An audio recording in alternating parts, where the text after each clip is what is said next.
Peace, everyone. This is Lazuliana, the Angel of Louisiana, aka New Orleans Het Heru, aka the actual and true Kumayan Sybil. So, this video that I'm about to do is, I feel like, one of the most important ones right now. I'm titling it The Spiritual Traps in Dual Citizenship. Um, so, I'm going to jump right into it, but first, let me do my normal disclaimer. I know a lot of times people, because of the times we're in, people doing a lot of research from books and texts and stuff. And I just want to let you know I'm not getting my information from books. This is Oracle style information where I am the book. Um, this is ancestral channeled information that's coming to me by way of my matriarch. And so I'm basically the book that the information is being downloaded to. So I cannot offer references or resources. So don't waste your time trying to ask me, well, where did you get this information? What book or what did you read that off? I didn't. This is channeled information. Okay. So with that said, let's jump right into it. The spiritual traps in dual citizenship. That's what I'm titling this video. Okay, now let's just start off with the reasons behind the whole immigration panic to be American and the immigrants' subconscious fear of having to return to their homeland outside of North America.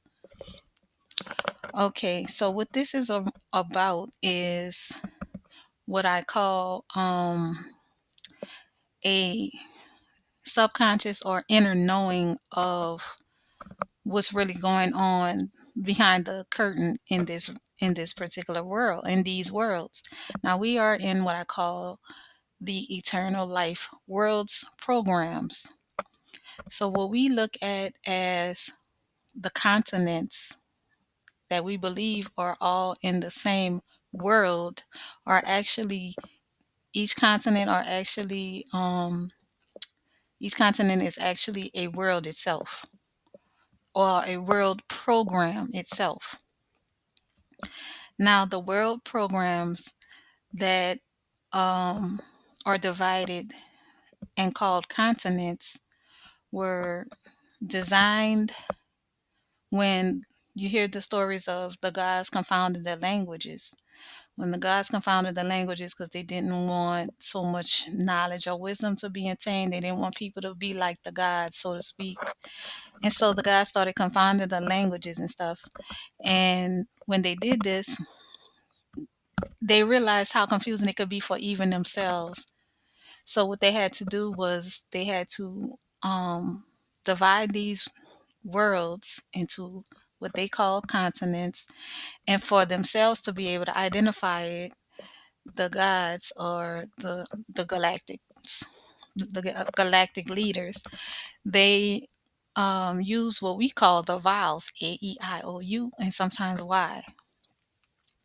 So North America would be under the vowel A, South America would be under the vowel E, and because there's the gulf in between North America and South America, that will be the AE. And the AE will at the end be the I am because it's the I of the Americas. Okay.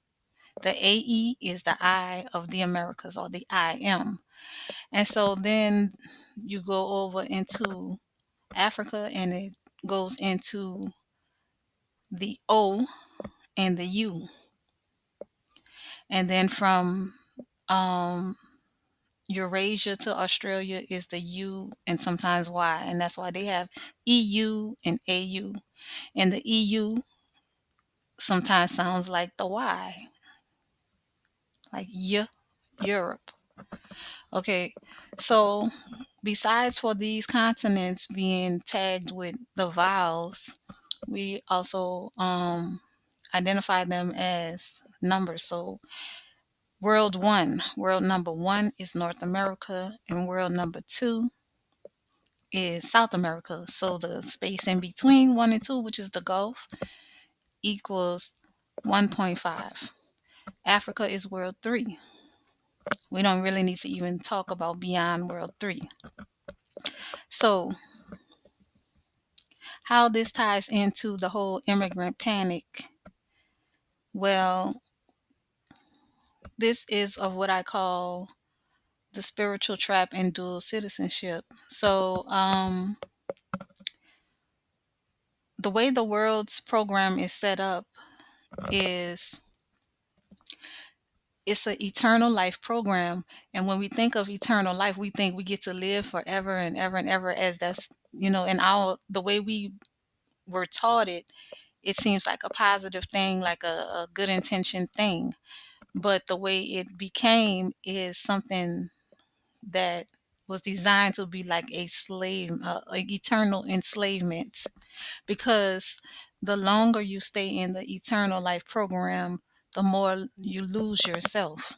You know what I'm saying? The more you lose yourself and the less you connect to the living.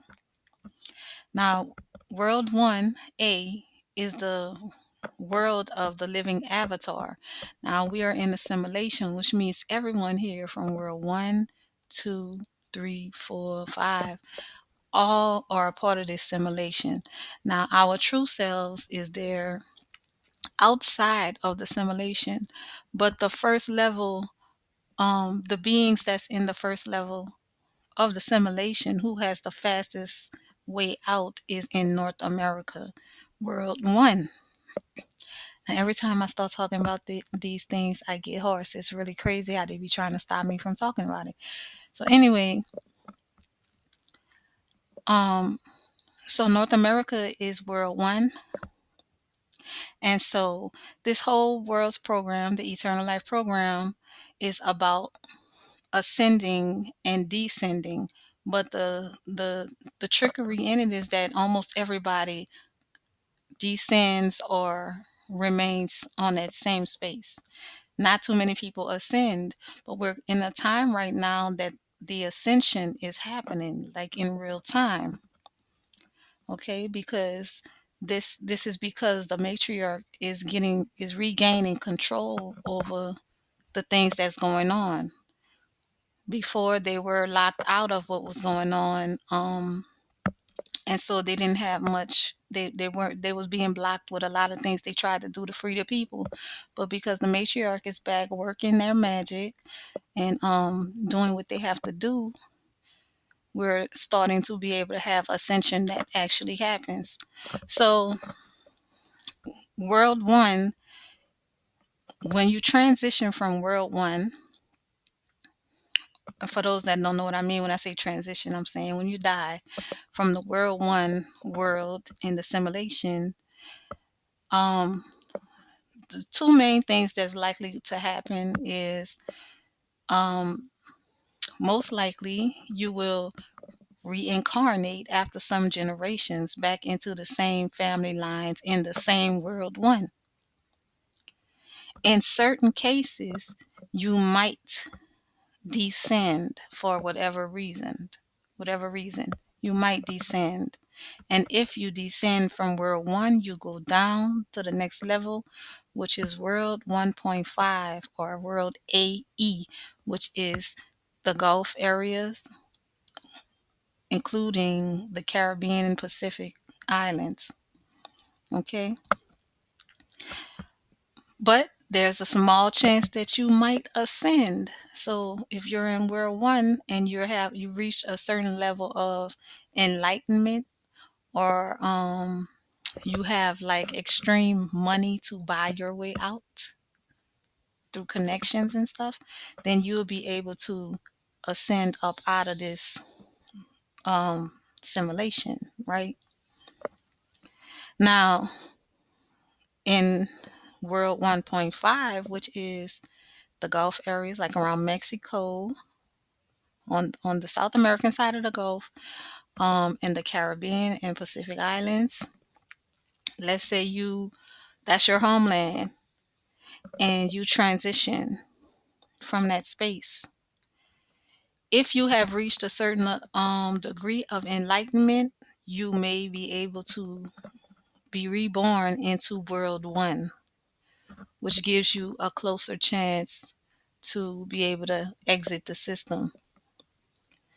But you will still have to reach a certain level of enlightenment after you are reborn into world one. So let's say you don't reach a certain you from world 1.5, the Caribbean, the Pacific Island, Mexico, and you don't reach a certain level of enlightenment. You're gonna either remain, you might remain repeating the same bloodline in the same world, but there's a good chance, or even stronger chance, that you're going to descend. And when you descend from 1.5, you're going to go down to world 2 or world E, which is South America. Now, in world 2E, this is the realm of the earthbound spirits. So 1.5 is the realm of, or the world of the transfigured spirit. So 1.5, the Caribbean, the Gulf, Mexico, Pacific Islands. 1.5 is the transfigured spirit. So even though we see them in the simulation as human avatars, they are representing the transfigured spirit, meaning the transition person spirit, which is still able to interact with the living, right? So that's what the transfigured spirit of world 1.5 is, or AE. Now, in world 2, South America, this is when, if you descend down into from 1.5 to world 2, this is the earthbound spirits. So the earthbound spirits, they cannot um, still interact with the realm of the living. And they're just like the spirits that's attached to what they call the earth in the world program. So so if someone dies or transitions from world 2, South America, then the most likely thing that will happen is they will become one with the soil. Basically, now South America has the color green. So they will become the soylent green. They will become what they call the transplant, from the transfigured spirit to the plant. So they will be the transplants. So they take a new form or whatever. They take a new form. They become the soylent green. But if they do have a certain degree of enlightenment, then they can ascend up until 1.5 Caribbean. Now, as far as with Africa, the third world, a lot of people think that Africa is called the third world in a way to belittle them, but it's actually the third created world. Now, they have hmm, the the toughest way, well, one of the toughest ways to get out of the system, because what they don't know and what nobody really knows is that the third world is the wasteland, or the burial ground, or the world of the dead, right? So this is where that particular world was created as a kind of like a clone of world 1 and 2. It's like a clone of world 1 and 2, and the goal of it in the north, or the northern part of Africa, is to be like the cloud, or like, look at it as a computer program. So the North Africa is a cloud or memory based storage center for the genetic information and the symbolism, um things relative to North America world 1. This is why Egypt, which is the most notable part of North Africa, has the colors red, white, black. Now, to be similar to red, white, and blue of the Americas, but they can't have blue because they don't have the galactic ties, because they are a clone world. It's a dead world that's just mimicking the living world, right? So it's like the clone of North America World One is um, in Africa, and North Africa is like the clone of the memories and the clone of the symbols and the preserved cultures and stuff like that. So the other parts of Africa is like the clone of the body of the American bodies.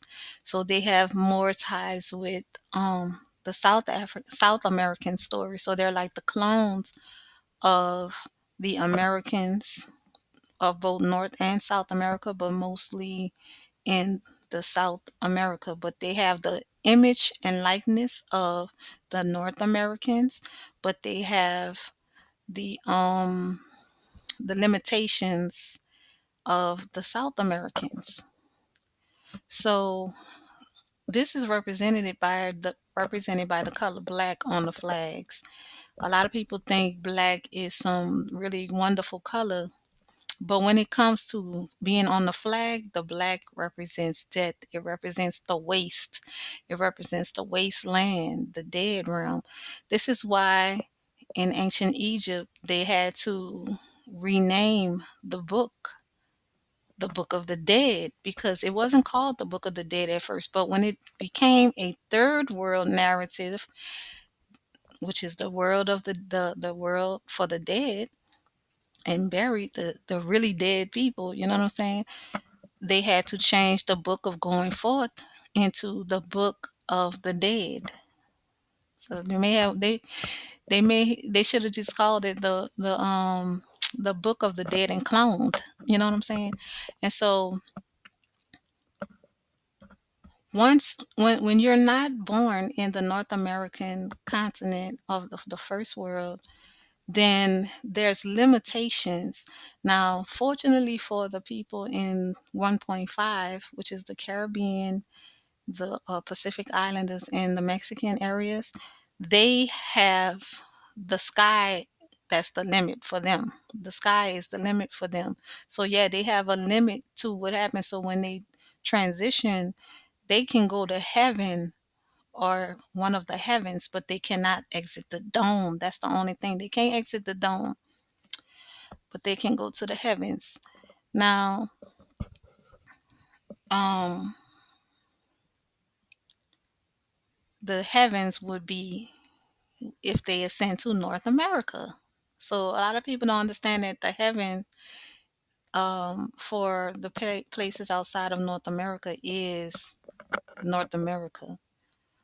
So if they ascend from 1.5 world, they can um, go to the heavens. And once they're reborn into North America, then they do have a chance to leave the dome. Because only in World One, North America, World A, can you exit the whole false world. So even though nobody knows this, so that because of how much people have been awakening and the world is becoming more enlightened, as the people in World One North America awaken, the more we awaken in North America, the more enlightened we get, the more the people in the tiers below us start waking up too. So there's this panic coming from the people, the immigrants who want to be a part of America. They have this inner feeling, this inner knowing that the world that they're from is falling apart, is dismantling. You know what I'm saying? So especially in Africa, because they further away, they're actually in the world of the dead and buried, the wasteland. So they have a harder chance. So with them, they got to do a lot of more than just spiritual ascension. They got to pay too. You know what I'm saying? And so there's this the more that we awaken, the more the tears under us start to awaken. So and as they're starting to awaken, they're starting to sense and feel and know that hey, this world is falling apart I got to get out of here before this world is dead and gone, before it's dismantled. You know what I'm saying? So this is why you'll see people from outside of North America like really going crazy, like panicking, crying, and we be sitting back here at home like, what is it? Why they hate their homeland so much? It's beautiful there. Like, why they act like they can't just go rebuild and fix up there? It's because they have this inner knowing that their world is falling apart. So there's the scramble to be a part of the American story because they feel like if they can get to America, they have a degree of safety. You know what I'm saying? And so it goes beyond just wanting to be American. This is what it's really about. And so um, when they it's they have like I said, they have limitations. So just like I said, 1.5, their limit is the sky. But world 2, their limit is I mean world 3, Africa, their their they have to go beyond they have to go into um world 2 before they can even reach the place where the sky is the limit. And so because there's the limitations, a lot of people s- um, in the back of their mind and in their subconscious, they know that they have to rush because the North Americans, is really moving fast toward ascension up out of here. Like it's that time. Like the matriarch has been at least 2 years. Around the time of the eclipse is when I was first told about um, the bridges from the matriarch, and that they was going to be trying to get us up out of here because they about to flush the whole world program. Now, if they might decide to create another world after or to continue the world, but I can tell you, world 1 will be detached from it because the matriarch came to get the children, her children, up out of this enslavement system because that's what the whole eternal life program is. The world's program is an enslavement system. Now back there was a time during what we call the slavery time where some of the people from America, they'll tell us that they lied and told us that we came from Africa into America during the slave trade, but that was a trick to try to get us to want to be in Africa, which is further away from freedom from the false reality. Now, um, I don't want to go too long, but let me just jump to how this is a spiritual trap in dual citizenship. Because if you're from North America, world 1, and you decide, hey, this world seems like it's going crazy. I think I need to leave America. I think I need to go get a dual citizenship somewhere else. When you authorize yourself to go and become a dual citizen outside of North America, upon your transition, you're not gonna have that. You Whereas if you didn't do that, you will still be tied to the American first world story or ascension up out. But if you go and do the dual citizenship, let's say if you decide, let me go to Ghana, then you're tying yourself by choice and by will and by your own authority into a further enslavement story.